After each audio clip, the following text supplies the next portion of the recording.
guys! So because it is basically summer and that kind of means the season of contemporaries, I figured that I would show you guys some of my top favorite contemporaries that I own. So the first one on my list is obviously going to be We Are Okay by Nina LaCour. I've talked about this book I think a few times on my channel so far, and I love it. It is amazing. This is about a girl who has gone to college after something very tragic has happened to her, and it talks about what she has left behind and what she has to kind of confront now that her friend is coming to visit her over a break during the school year.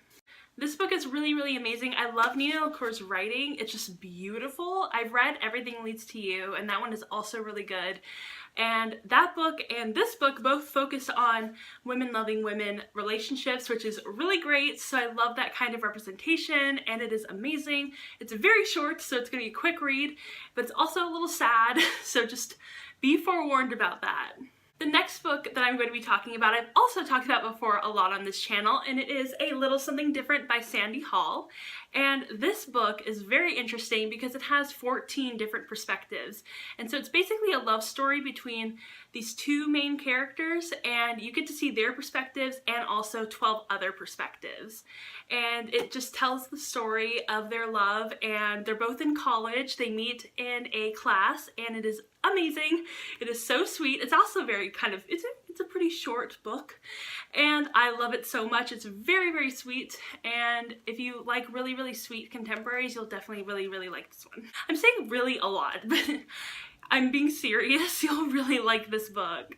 Another contemporary that I really like is Love Letters to the Dead by Ava DeLaria, and this book is amazing. It is so good. I don't even have the words to describe this book. Basically, this book is about a girl, and she's writing these letters to dead rock stars or actors or just like dead famous people, and that's how the story is told. So it's through these letters, and it's so, so good. It's like very sad as well. I don't know why I have some really sad contemporaries, but it's really good. There's also some women loving women representation in here, and I just really liked it a lot. It was really, really good, and just I love the writing, and it just felt so real. Another one of my favorite contemporaries is a lot of other people's favorite contemporaries, and it is Fangirl by Rainbow Rowell.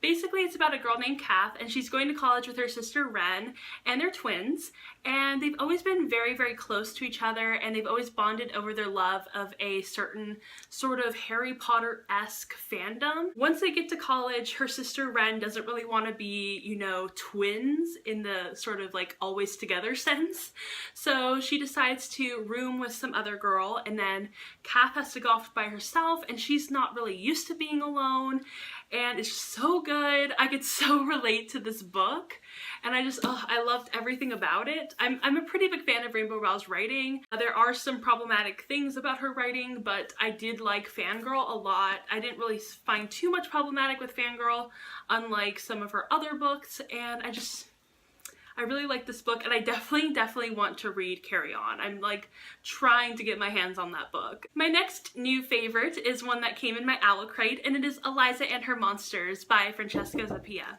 And if you don't know what Eliza and Her Monsters is about, basically it is about a girl who writes her own e-comic graphic novel sort of thing, and it is very, very popular. However, at school, she's kind of just more of a loner. She kind of just stays by herself, and she isn't really interested in making friends with the people at school. So when this new guy comes to her school and is super into her e-comic, they kind of become friends, but she doesn't tell him that she is actually the creator of the comic that he loves. And it kind of just goes from there. I don't want to give too much away. I feel like the inside cover kind of gives a lot of the book away, so don't read it. Just know that it's about this girl who likes comics and makes a comic, and it's so good. And there are so many good like drawings in here, and it's amazing. I loved it. It was very good.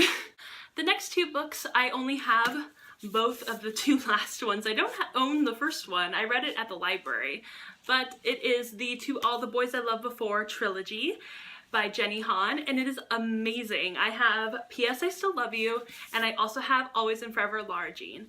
And these are so, so, so good. They're so fluffy and sweet and amazing. And the second book like completely ripped my heart apart, and I was just like, I'm very, very torn on the second book, but the third book was really, really sweet, and it kind of just, you know, made up for all of that. I do wish that there was another one, because it'd be great to have another one. But if you don't know what To All the Boys I've Loved Before is about, basically it's about this girl named Laura Jean, and she writes a letter to all of her crushes, you know, once she's kind of done loving them.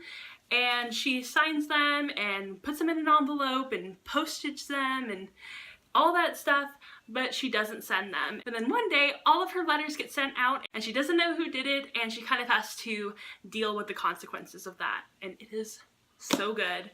I'm sure everyone has recommended you guys this book series, but seriously, they're not lying. It is amazing. And the very last book I have to talk about is Finding Audrey by Sophie Kinsella. And this book is so good. Basically, if you don't know what this book is about, it's about a girl who has suffered something very traumatic, and therefore, as a result of that, she starts to suffer from anxiety. And it is so good. I love Sophie Kinsella. I love her Shopaholic series, and all of her other books are really funny as well. And I really did actually like the way that she kind of addressed anxiety. I have anxiety as well, and I could kind of, you know, relate to this character on a certain level. But this is definitely a really, really great story, and I totally recommend it, and it is so good, and it's not too long. That's why I love contemporaries. They're usually not that long. And yeah. Alright, so those were all of my favorite contemporary books that I own. I'm not a huge contemporary person, but I do like them during the summer, and they're just fun, light, easy reads. So if you guys have any recommendations for contemporaries, either new, old, whatever, YA, then let me know in the comments down below, and I hope you guys enjoyed this video, and I will see you guys next time. Bye!